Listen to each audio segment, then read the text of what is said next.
So, welcome to Outlaw Bookseller with me, Steve Andrews, writer, bookseller, collector. And here we are, 3 years in, the 5th of September 2024. And the channel started on the 5th of September 2021. And I just can't believe how quick the time has gone.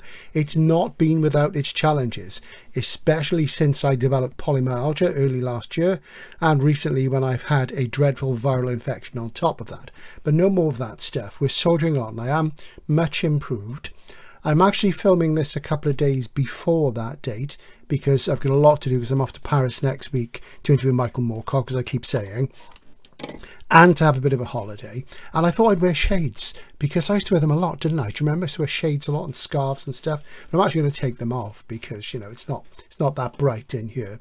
And today I just wanted to sort of do some acknowledgements and thanks, and talk a bit about the channel. But really, after a couple of minutes of that, we're going to move on, and I'm going to look at some of my favourite books that I've read in the last 25 years. They're all going to be fiction, so it's favourite novels.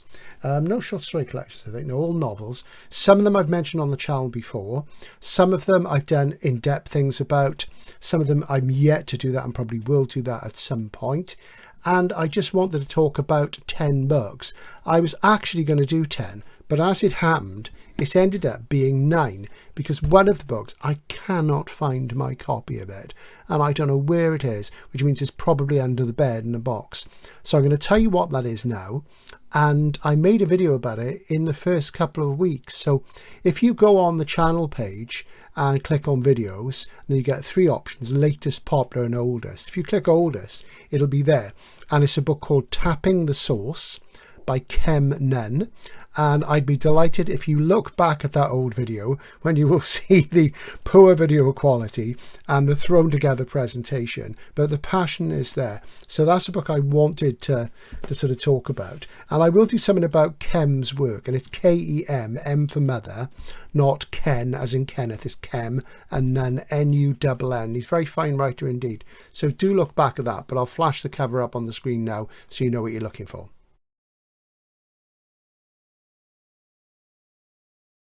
So on to acknowledgements, really.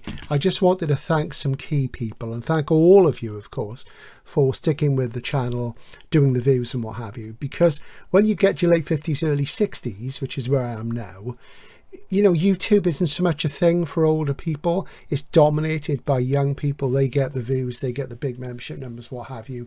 And I look at the demographics on the channel and I see people of all ages, but I don't see many teenagers. So if you are a teenager, early 20s, you're very welcome. Great to have you here. And I know some of you are, because we've sort of chatted on the channel and what have you.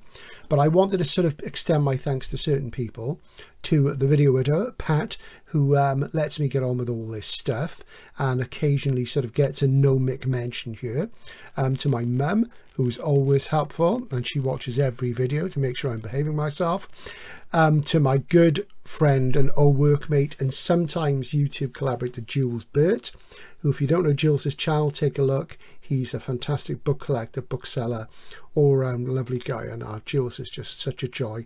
And we've done a lot of collabs together. You'll have seen that. Thanks to Jules. He really helped me a lot with setting things up. To my musical collaborators, Phil Barnes, the occupier, who has provided sterling and dissonant and strange and sometimes lyrical electronic music on the channel. My very old friend Steve Holmes, who's done a lot more melodic and guitar and synth stuff. Thanks a lot, Steve. Thanks to both of you guys. Maybe we should all do a collaboration one day. Also to my good friend Graham Bray, the grumpy old man. Graham hasn't appeared on the channel for a while. We're hoping to get that back on board. Also, people from other channels have been really inspirational as well, particularly Matt at Book Pills, who gave me my first big shout out, so I'm always grateful to Matt. Hope you're well, Matt. Thanks for watching, and always love watching your channel, which is really great, and I'm sure everybody here knows Matt's channel and what a lovely guy he is. Also to Matt Defoe at Science Fiction Reads, who is utterly charming and one of my favourite human beings. Richard Rempel at Vintage SF. Richard does some great videos. Those two are Canadians. What is it about the Canadians? They're just such nice people. And also Jonathan Jones at Sci-Fi Scavenger. Jonathan is rattling along nicely, and we've done a collab or two as well, which has been great. Also, Ira at SF Words of Wonder, who I've enjoyed some interactions with. And there's lots of other channels I found inspiring. Michael K. Vaughan, Steve Donahue, just to name a couple. Liminal Spaces, I should mention as well, is growing, and other people pop up. And thanks to all the YouTubers, booktubers out there who watch as well. So I should sort of mention Bookends and Biscuits. Who else should I mention? I'm just looking at the screen here. Kenny RH, I should have mentioned Kenny. Kenny, lovely guy. Always enjoy watching Kenny's stuff.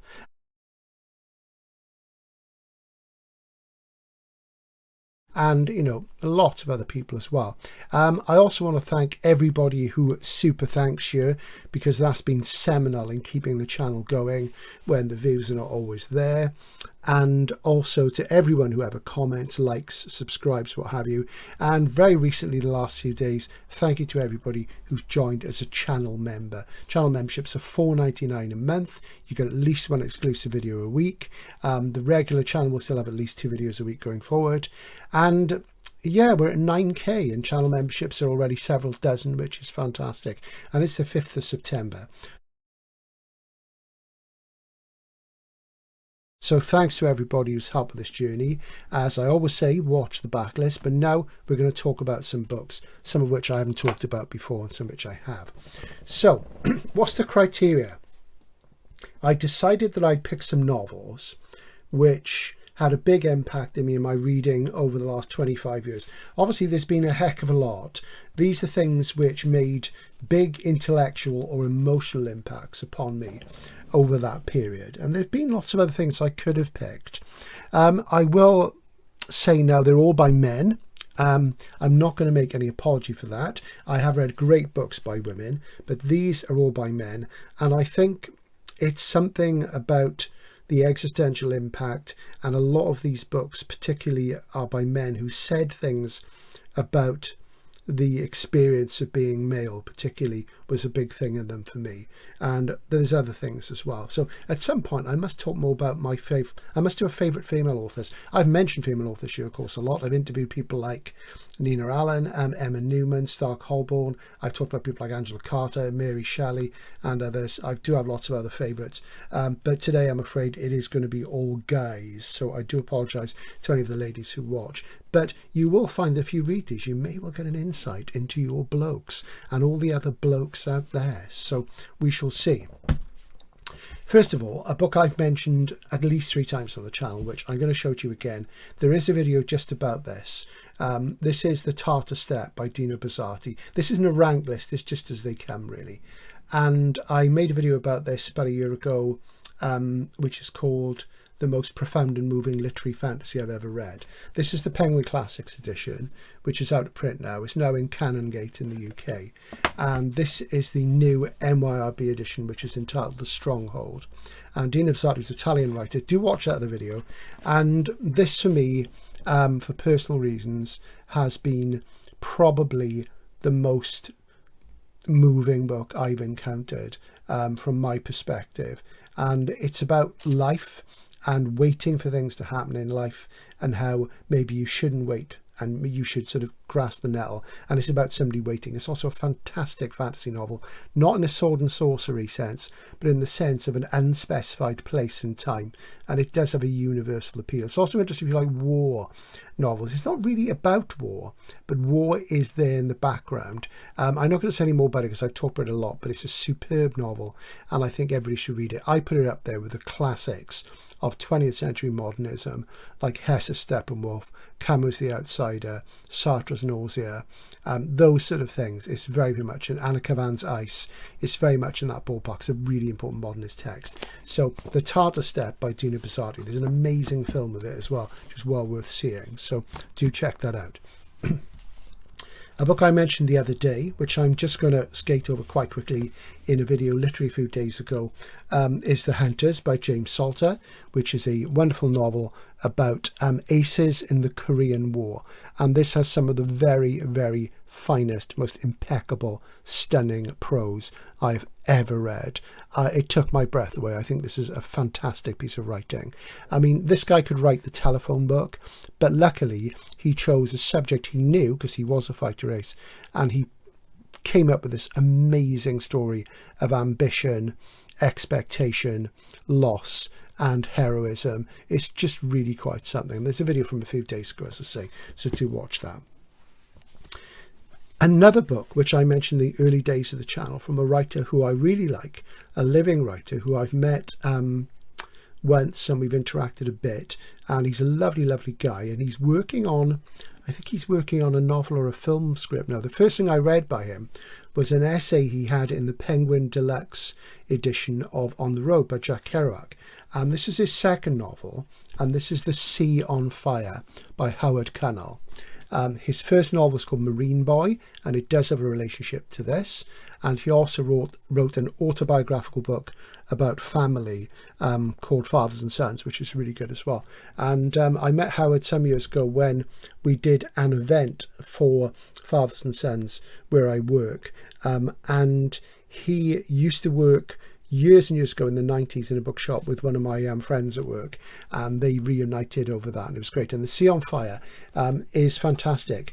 This is a B format Picador, as you see. The first edition in the UK is a trade paperback. There's no hardcover. It's a great shame. And this is an amazing book.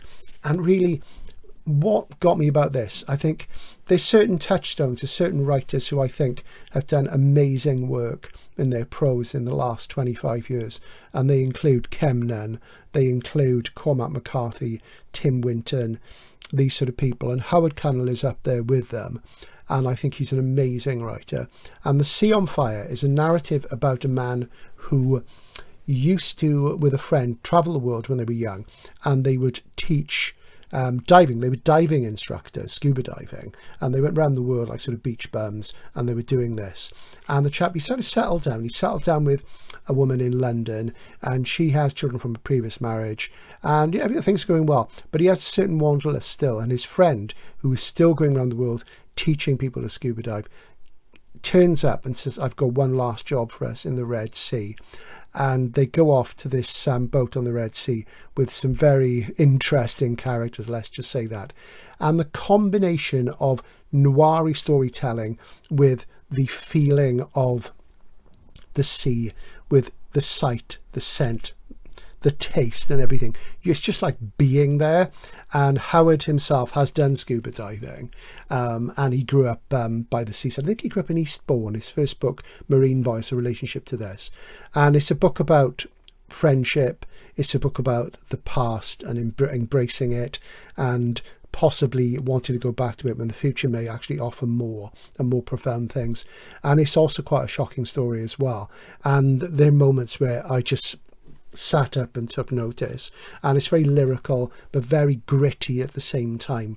And this book, when I pick it up, I can taste sea salt in my mouth. And it's also very beautiful nature writing as well. He writes about undersea creatures and things really, really well. It's a wonderful, wonderful book, and I think it's horribly neglected, and you should buy it. The Sea on Fire by Howard Cunnell. Then I come to a book which it's hard to be objective, because I wanted to do this subjectively, because I think nobody is really fully objective about books or art. You can't be, because then nothing tastes at all, nothing has a flavour. And this is a book which had a massive impact on me, both technically as a work of literature in the quality and construction of the novel, and also in terms of its very telling human side. And you know that old cliche about the book you can't put down? Well, yeah, you know, we've all been there, but it doesn't happen that much. But I was reading this book, it would have been probably about 10-12 years ago, and I literally could not put it down. When I put it down to do other things, I had to go back to it and pick it back up.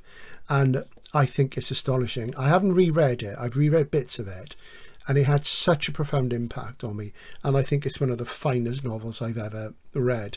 I'm almost afraid to go back to it, not because I feel that it will let me down, but because of the sheer power and quality of the writing and the emotions it conveyed. So I guess you could say this is arguably the best book, the best novel I've read this century. Not all these books were published this century, of course, some of them are older. I'm not I'm always more interested in the books of all time rather than the books of the moment. I get the books of the moment all the time in work, and I see them come and I see them go, and I see most of them fade away because most of them are overrated. I mean, that's the thing. You know, we have this industry where there's reviewers and marketing and publishers, and everybody sort of wants to sort of be up to date. And as I've said on the channel, modernism has gone in a different period now, but people don't seem to realise that. But this is the book, and it's The Things They Carried by Tim O'Brien, which I've mentioned briefly a couple of times. I'm not going to do a full review because one day I'll reread it and I'll do it then. But this is absolutely astonishingly good book. Tim O'Brien's an American writer. He fought in Vietnam. Most of his writing is about Vietnam. I've read one other novel by him, and that was good, called Going After Casciato, and I enjoyed that. And that had a more absurdist style, but this is really quite something. This is a book not just about war and men, but it's also a book about storytelling. It's a metafictional text that comments on itself and tells stories, and it tells the stories of those stories and the people participating in them. So it has this looping structure which seems vignette-like and episodic, but at the same time it does have this narrative, and the narrative is about men at war, and it begins with a description of what men going to war in Vietnam carried, and it goes from there. But it's also about what they carry away from war. It's as much, if not more, about what they experience when they come home. The trauma, the guilt, the fear, the hatred, the longing to go back, all those things, which we know from the great Vietnam War novels. But this has a very, very tender heart, and at the same time it doesn't flinch, it doesn't step away from, you know, the terrible things. And there's one part that really sticks in my head, which is but a guy who goes home afterwards. He lives in this town, it's by this lake, and there's a road that goes around this lake, and there are several stopping places where he stops and contemplates, and he just drives around, and it's almost like a metaphor for the things which he experienced, which are going around in his head. And this really puts a hook in you. It really got under my skin, and I found it impossibly moving and absolutely sublime, and it's one of the finest novels I ever read. And as it goes on, it begins to comment on itself and comment on the art of writing and the art of storytelling, and in that way, to me, it almost closed the circle with Cervantes, when Cervantes started doing that in Don Quixote, when he was parodying other forms, you know, and making sort of comments on people reading fantasy novels and reality being far more complex. You know, it's an open question, obviously. But this, I mean, I would say this is one of the finest books that everybody should read. It might not affect you the same way. I found it incredibly profound, and I literally could not put it down. I had to keep going back to it. And that's Tim O'Brien, The Things They Carried. This is a US edition, by the way. The UK edition is Flamingo. Is it Flamingo? It's HarperCollins anyway, so there you go. Then, another book I mentioned briefly once in passing, which I read in one sitting, probably about, let's see, again, 10 or 12 years ago. And it's in Europa editions, a really fine Italian publisher who have a UK, there's a UK sort of version, and you go to Italy and you see them in Italy. They also have an American division, and this book is not available in the UK.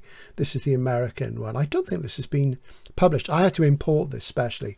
And this is Zeroville by Steve Erickson, not to be confused with Stephen Erickson, who does the Malazan books of the Fall and the fantasy things. Though I would say, if you're interested in his work, try and pick up a PS publishing book called Revolvo, which is his most avant-garde and unusual work. It's a novella, quite unlike his other stuff. And if you find it, give it a go, because it's really interesting. It's more like William Burroughs than Sword and Sorcery, put it that way. But anyway, this is Zeroville.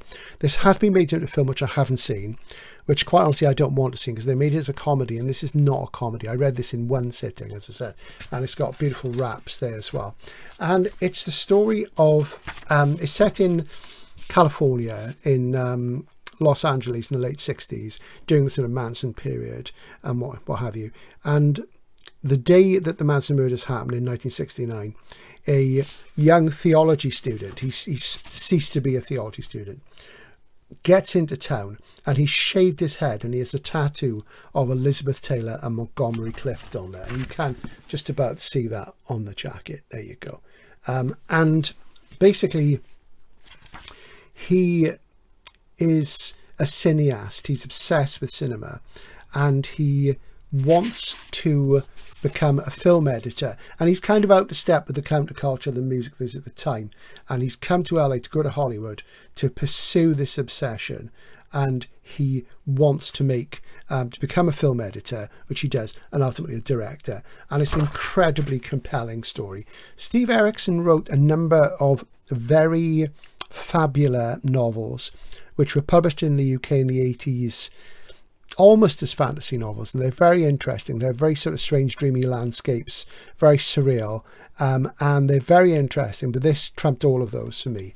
And it is just a fantastic story of obsession and cinema, and a guy he's on the cutting edge, and yet he's outside of society, as Patti Smith would say.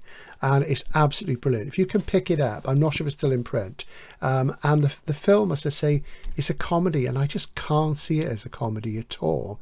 It's really sharp, and I was reading this, and metaphorically I was bleeding all the way through, because it kept cutting with its brilliant prose and amazing ideas. And a lot of it is let's see, it's present tense. It's let's see, second person present tense, which I really like. Molly's Era by Keith Roberts does that. It's not second, it's third person. There's he does this, he does that, and yeah, it's really immediate and stunning. Steve Erickson, Zeroville, brilliant, love it. Then a book I have mentioned on the channel is popped up, I think, in my sort of top 15 SF novels of the century, 21st century, and I think I mentioned it really early back in the channel, and I haven't really seen anybody here reading it, maybe one or two small comments, and it's an incredible book, and a lot of people wouldn't say it was SF. You generally won't find it in the SF section of a bookshop, but I think it's very much SF. Again, there's a film of it, which is actually not... It's not great, because the problem with film is good at showing and not at telling. And this is a book where the telling stuff is in the telling. Interestingly, one of the ladies who was in the film, one of the actresses in the film, is actually Howard Cunnell's wife. And we were talking about this, and she said, "Oh yeah, I was in the film with that." So there you go. And I had noticed it, of course. And the novel is Remainder by Tom McCarthy. And this is the Alma Books signed limited edition. There we go. And you can see that. This came out when did this come out? About 2006, 2005. And it was published as a limited edition in Paris by Metronome Press. And then this edition. And it's a paperback. I can't think who it's from, but it's readily available in the UK. Not sure with the States. And Remainder is a fantastic story. It's about a guy who is wandering along the street one day. He's wandering along, and a piece of tech falls out of the sky, lands on his head, and he's in a coma for a while. And when he comes around, something's happened to him. And the tech company, you never learn what it is that fell out of the sky. And this is the thing with the film. And the film was a drone. So it's mundane. In this, you never know what it is, and it's never made clear. But it's clear that the blow on the head, and possibly the nature of the tech itself, has caused a change in the central character. And he is awarded compensation. He gets something like £8 million. And he's developed a kind of neurodiverse way of looking at the world. And, I don't need to think, this is another trendy thing, because the mental illness, if you want to call it that, the mental condition that he develops isn't a conventional one. And he inherits this money, and he has either dreams or memories or visions, is probably the better word, of things which he finds compelling. And he's not certain if they were in his real life. And he has the need to create them. So he has the money, he buys a whole building, he has an assistant, and he begins to create these scenarios. And there's strange things, like downstairs he can smell somebody cooking liver for their tea. There's a cat that falls off a roof. There are all these strange things, and he obsessively begins to create this inner world around him until it spins over into the real world. and it's very compelling, and you can't tell where it's going. It reminded me of Priest and Ballard, and it's absolutely stunning. I really recommend Remainder, and I would like to see more of you who like adventurous science fiction pick this up. If you liked the Herve Letellier book, I can't think what the title is, The Anomaly, you'd love this, and this is better, even though that's a great book. I really recommend Remainder, and it will punch a hole in your notion of reality. It's absolutely fantastic, sublime book, great stuff, pick it up. I've read other things by Tom McCarthy. I read 2 other novels by him, and he's very odd, he's very interesting. He's very critically acclaimed, but they've never really worked for me. In this, the purity of vision was there, and I think sometimes afterward he's tried to be too clever. What you'll notice in this is I haven't picked any books by the established favourite writers I've talked about on the channel a lot over the last 3 years, by Christopher Priest, by J.G. Ballard, M. John Harrison. Those people, obviously they loom large, but I've talked about them a lot, and I wanted to go in different ways and to underline some of these. So I'm going to pick up and show you a book now, which is quite famous, a bestseller. It was sort of instantly canonised, and I do think it's worth every bit of praise it gets. I absolutely loved it. I read it in one sitting again, and it came out, I think it was 2006. 2006 is in my head today, isn't it? And I've read other books by this character, been reading him since the late 80s, yeah. And this is the UK first edition. It's a very unusual format because it's tall as a royal, but it has the width of a demi. And that book is The Road by Cormac McCarthy. I think if you didn't know what The Road was, you've probably been living under a rock for the last sort of 18 years or what have you. Cormac McCarthy, of course, very celebrated American writer, died a while ago. This is a Picador UK first. And this is a post-apocalyptic novel. And I have to say, having read loads and loads and loads of post-apocalyptic novels, I've been reading them since the early 70s when I first read John Wyndham's The Chrysalids. This absolutely blew everything out of the water, with the exception of Harlan Ellison's novella A Boy and His Dog, which is one of my favourite stories of all time. This is quite different to this. It's more science fictional. This is clearly a nuclear winter. People say, oh, you know, the apocalypse is unspecified. It's not. It's a nuclear winter. You can tell if you know the signs. And when the characters earlier on, the things they're doing shows that they're preparing for a nuclear strike. And this is the narrative of a father and his son as they make their way across a blasted America, a blighted place, as it says in the voiceover of The Road Warrior, Mad Max 2. I love that. And it's stark. It's terrifying. It's realistic. The dialogue, the little boy is always saying it's really scary, and he's saying the repetitive thing the kids say, you know, and it really comes home. And it's about fatherhood and loss, and it really is pretty harrowing. You know, it makes things like The Walking Dead look like a picnic. And the great thing about this is that McCarthy seems to write in a number of styles. He had a very sort of stripped down style, which he used in No Country for Old Men, a very biblical Old Testament style, which I absolutely loved, which he used in Blood Meridian, which is another great book I've read. When did I read Blood Meridian? I can't remember, but fantastic stuff. This is in between, and I really think this is a great book. If you've read Earth Abides by George R. Stewart, I actually think there's an influence on this, because that's about a guy going across a ruined America. It's more pastoral and more gentle, but there is a thing about father and son in that, and a thing about language, which I think is amazing. No spoilers, please, in the comments. And I couldn't put this down. I thought this was fantastic. And it's one of the few canonical books which I will rave about quite happily. So if you haven't read it, do read it. It's great stuff. And one of the best science fiction novels ever published, in my view. Did it go into 100 must-read science fiction novels? No, because it sort of, the deadline was before this was published. I think I put in 100 must-read books for men. Right, now we're on to quite a famous writer, but a writer who is better known for his television writing. And he's given up writing fiction, which is a great shame. And he produced 3 novels. And its prose is lost, it has to be said. You probably know him from a TV series in the UK called, is it Line of Duty? I've never watched it. I've never watched his TV work. I've read all his novels, and they're great. And he is somebody who puts his own life into his fiction. His first novel is called Bodies, and was about 24 hours in the life of a young doctor who was still like a medical trainee.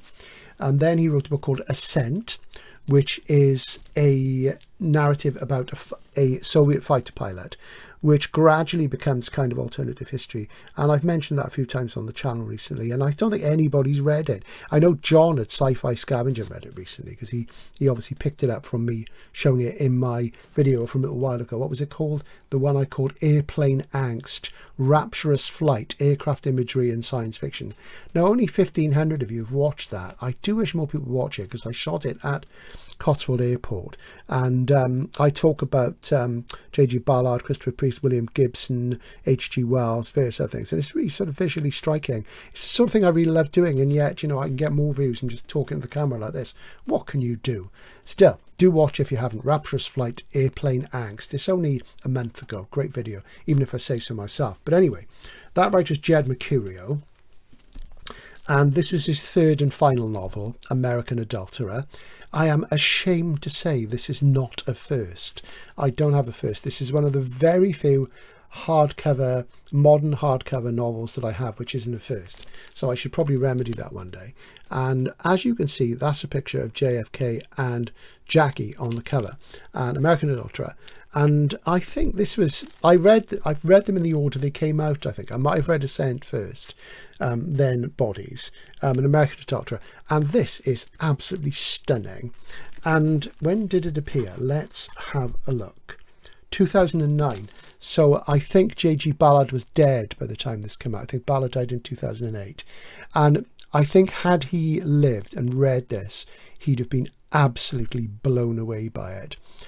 Jed Mercurio trained as a pilot at one point, like Ballard, which is why Ascent is such a great book. You get the sense of flight, and I mention it in asides in my video about James Salter's The Hunters as well. He also trained as a doctor, and he uses his medical knowledge in Bodies, his first book, and in this. And I can only describe this as a detached, clinical, yet under the skin report on JFK's health and sex life. And I will admit, even though I'm fascinated by the Kennedy assassination, you know, I sort of grew up reading Ballard and then Barry Malzberg, two of the most obsessive Kennedyites ever, particularly Barry, who was just like riffed on it many, many times.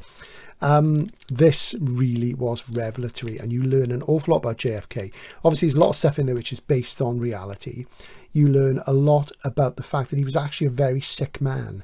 You know, he had this image of being this young, dynamic president, but he was actually a very, very sick man.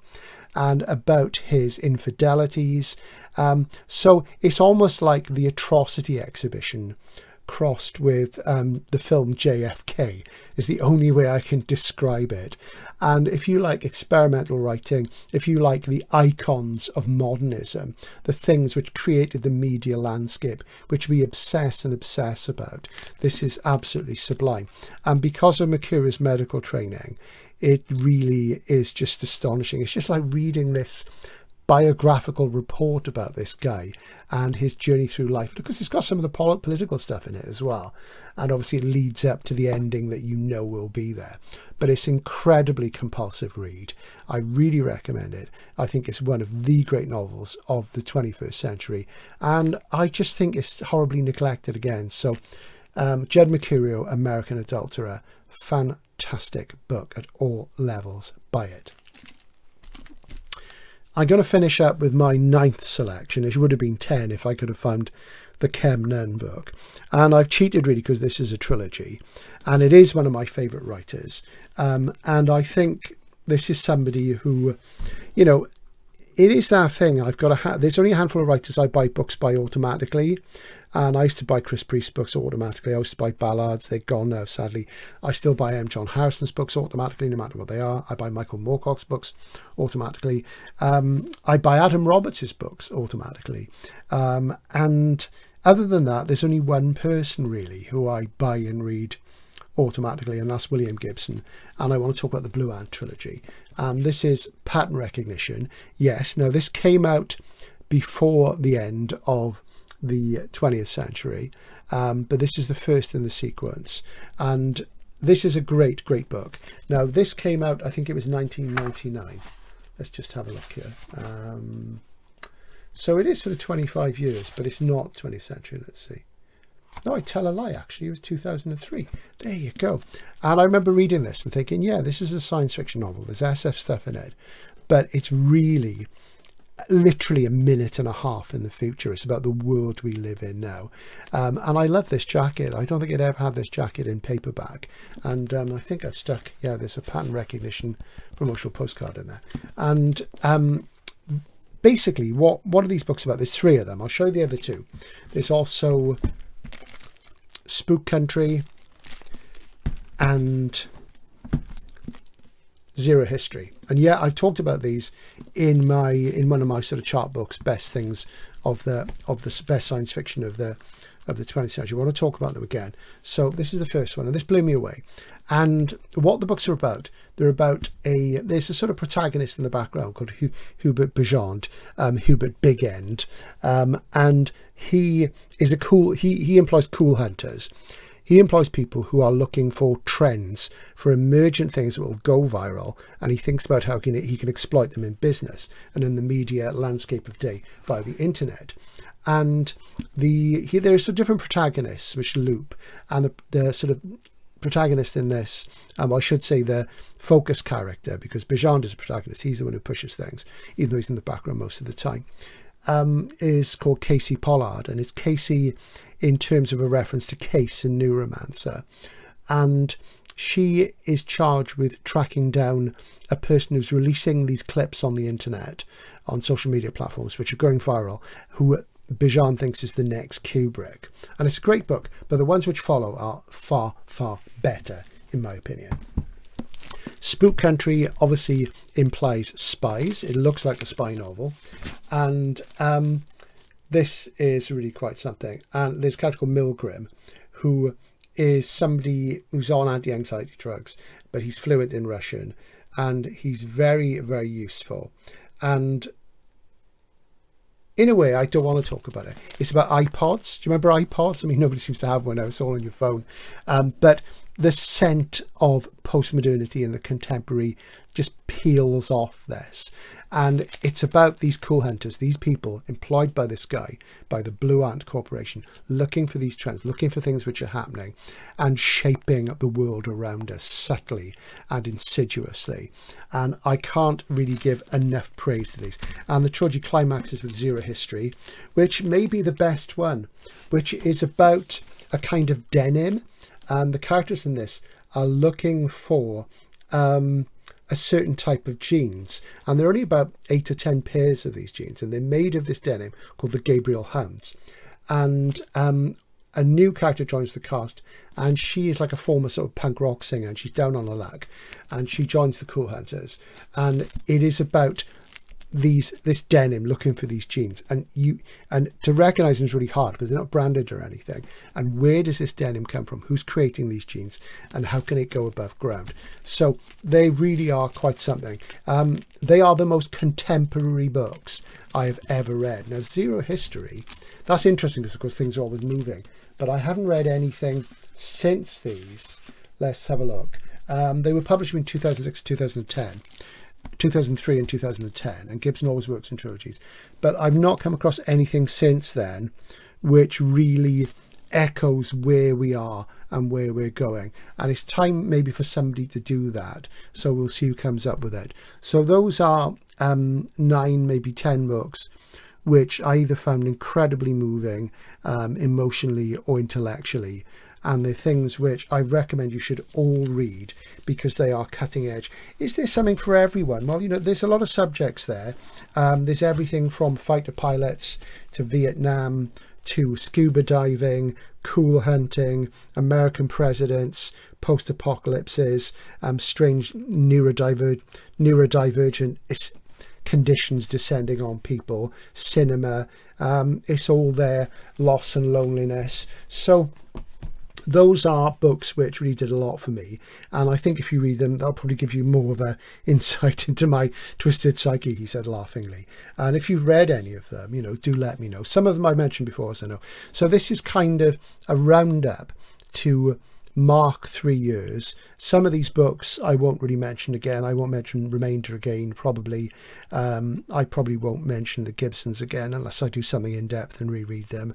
I won't mention the Hunters again or the Sea on Fire. I may do an in-depth on the things they carried, the Bizarrities I've covered. So, you know, the ones of those you haven't read, please seek them out and read them, and do let me know what you think. And next week on the channel, on the open access, there'll be a feature about a science fiction writer who I'm absolutely loving at the moment. And he's somebody I've read on and off for a while, but I'm really enjoying his work.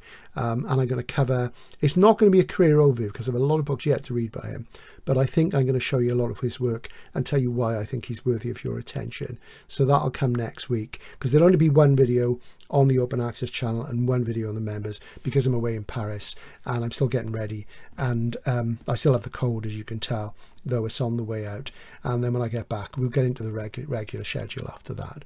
So when I return, you'll see the Michael Moorcock interview, hoping that goes well, and that, you know, it doesn't get lost after I filmed it. You know, you always dread these things happening. And thanks to everybody again for your support over the last 3 years, and it's just been amazing.